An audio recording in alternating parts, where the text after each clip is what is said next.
Hi, I'm Jim Pavett from Illusion Studios. You might have seen me on this season's of CBS's Desert Diamond Lucky Break, where I was a judge critiquing vocalists when they were performing.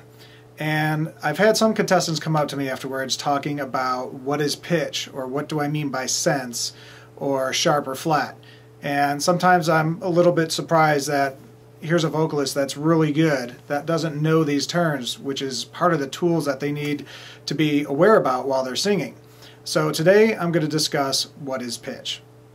So what is pitch? I'm going to try to explain it as simplistic as possible. Basically, when you have a song, they say that there's a key to the song. And the key means is out of the 12 notes that we're able to use, there's a certain set of notes that can be used for this specific song. And if you use a note outside of those specific notes, it won't sound correct with the rest of the song. So you've heard of like F sharp minor or G minor or G major scale. That means that there's certain notes that only fit in that scale. And if you sing outside of that, then it will sound wrong or not in key. So when I have clients that are singing, we're trying to get them to sing in the key of the song. And then within the actual note that they should be singing, there's something called sense. And what sense is it's a division by 100. So if you had 0 sense, you would be dead on the pitch. You'd be singing the exact pitch that you should be. If it was 10 cents sharp, that means you're singing 10 divisions higher out of 100 over that note. And if I said it was 10 cents flat, you're singing 10 cents lower than the actual note that you should be singing. Let me give you an example. Right here I have a song that I'm playing, and there's certain notes that would work well with it. So for instance, da, that's in the key of the song. But if I was like, da, that sounds out of the song. But if I lock it back in, da, da.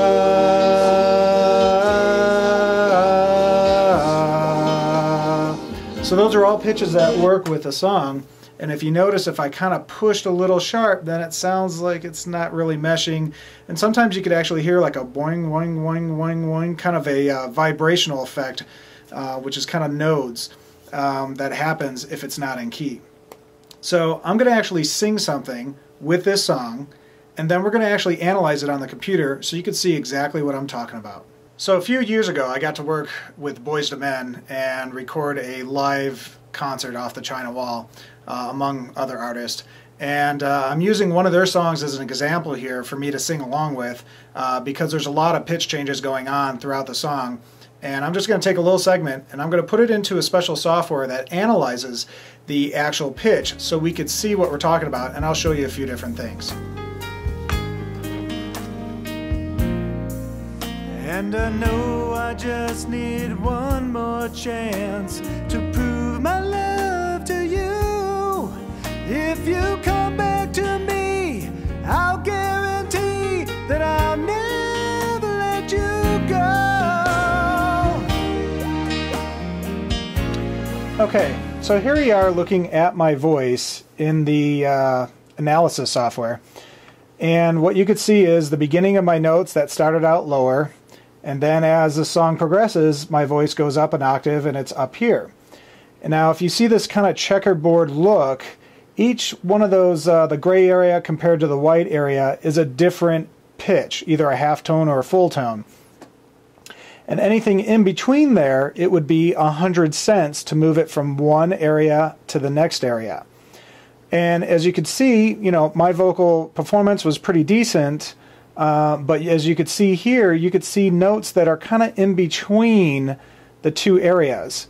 So right here, this is almost maybe 30 cents off sharp compared to the note that it should be at down here. Now I'm going to go into a different view. And this different view, instead of seeing the globs, if you will, as an average of the pitch, you could actually see these lines here that actually are the exact pitch. Now with R&B music, you're going to have a lot of whoa, whoa, you know, that kind of movement going around. So pitches aren't going to be exact. But you could see here that this is just a hair sharp, and if I double click on it, it kind of locks it back into pitch. And I could do the same for these.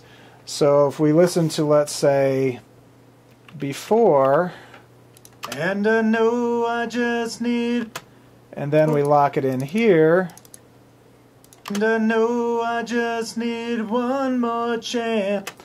so when we play this with the music, we could hear that this sounds actually better now that it's locked in a little bit more. And I know I just need one more chance. Where if I bring this up, and I know I just need, this note doesn't sound in key anymore.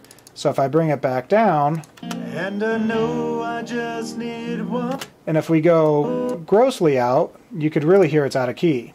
and I know I just need one more chance. So even if you sing really, really well, the thing that you want to do is get these pitches to be as perfect as possible just by singing correctly. So if you look at the greats like Barbra Streisand, Stevie Wonder, I hear live performances all the time. I never hear them drift out of pitch ever. They're just phenomenal at what they do.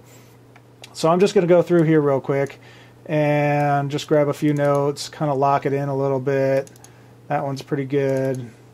This one I'm going to drop manually here. And for the most part, I'm actually pretty happy with my performance. And then we could hear the final version.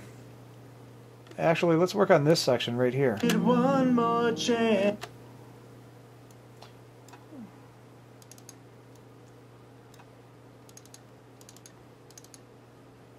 One more chance. One more chance to prove my love to you. Okay, now that we have the corrected pitch, I'll show you the before and after with effects so you could hear the difference. Now, the original performance, in my defense, I haven't sang in 4 months, but I just slapped this up. But I thought it was a pretty good performance, not too shabby. But stuff like, and I know, that first note was a little pitchy, but take a listen.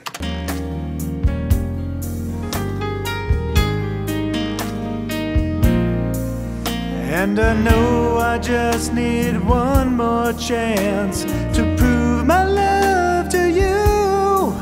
If you come back to me, I'll guarantee that I'll never let you go.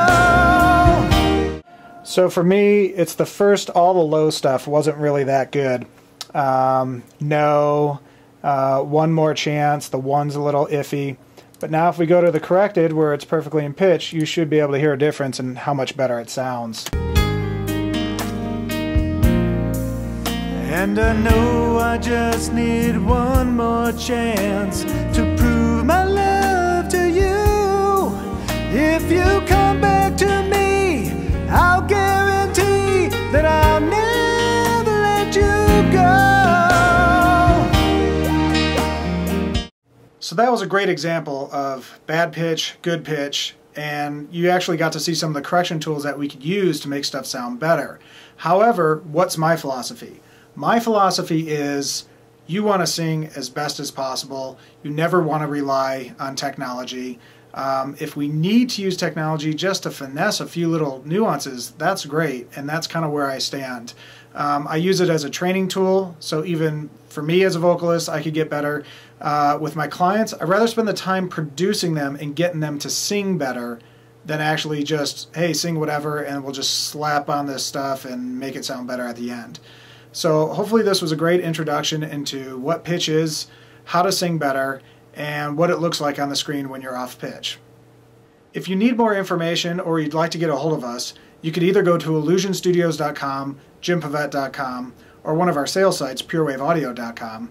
And we'd be more than happy to have a free consultation with you to talk about any of your needs and even give you a tour of the studio.